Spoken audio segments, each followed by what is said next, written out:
Welcome to the Weekend in Recap and a look ahead to tonight's game against the Colorado Avalanche and the All-Star break. I'm John Rosen. Daryl Evans right here. Thanks again for watching Kings Vision and LAKings.com. Daryl, well, you look back at the weekend. Kings split a pair of games against the Arizona Coyotes, San Jose Sharks. Good gutsy win that second night. Followed a game in which they got better as the game went on against Arizona, but still were unable to claim those 2 points. Dealt with that adversity well, though. In the end, 500 record, 2 divisional opponents. They maintained that 9-point lead in the division, which was then cut down to 7 points by the Sharks last night. How do you kind of just look back at the weekend that was and how the Kings were able to go 1-1? Well, I think when you look at the game, first of all, in Arizona, it's a team that the Kings have struggled against this year in getting the amount of points that I think they would expect through the 4 games that they played. They do have one more game in the series. That'll be coming up next week right after the break. But, they battled in that game. They hung around. Jonathan Quick was outstanding in the game, especially early on, gave them a chance, but they could never just get over the hump. So suffering the loss there, it was big for them to come back the next night in San Jose against a team that was really rolling. They hadn't lost in regulation in quite a period of time, so it was important for the Kings to come up with a great effort. They were going to be playing without Milan Lucic, and then we find out that Jonathan Quick wasn't going to be the starting goaltender, so Enroth got the start in goal, and it was a real solid effort right from the get-go. You could tell right from the drop of the puck, Kings were engaged, and at the end of the night, they got a huge 2 points. Speaking with some of the coaches yesterday, it really seemed like that the team liked the way that the Kings were able to get in there, check, not give up too much in 5-on-5 play against the San Jose Sharks.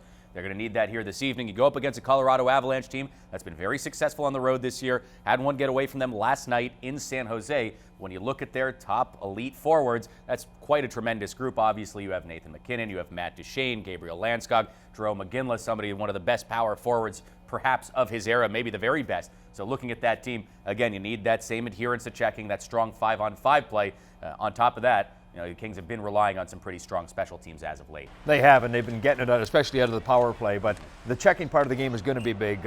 Colorado last night, having lost in San Jose, you know that they're going to come out and coach is going to get in their ear a little bit, and they're going to come out with a lot better effort. They got beat and kind of embarrassed by a score of 6-1. So look for them to come out and play real hard. I think the game, really the tone can be set in the early part of the hockey game. Again, for the Kings, take away time and space. Just make it a long night for the Avalanche, and I think come the end of the night, the Kings will find themselves in a position picking up the 2 points. It's going to be Calvin Pickard in net for the Colorado Avalanche. He was a little bit under the weather in that 6-1 loss. Didn't play the entire game. You saw Roman Will, who had been the backup at AHL San Antonio, come back in and get his first NHL action. But we're all expecting to see Calvin Pickard for Colorado here this evening. So you look back at the first 48 games of the season. You're going to have that 49-game sample size after tonight's game, nearing 50 games. Kings fastest to 30 wins out of any team in franchise history. When you look back at the pre-All-Star break schedule, not quite finished yet, what is it that really stands out to you?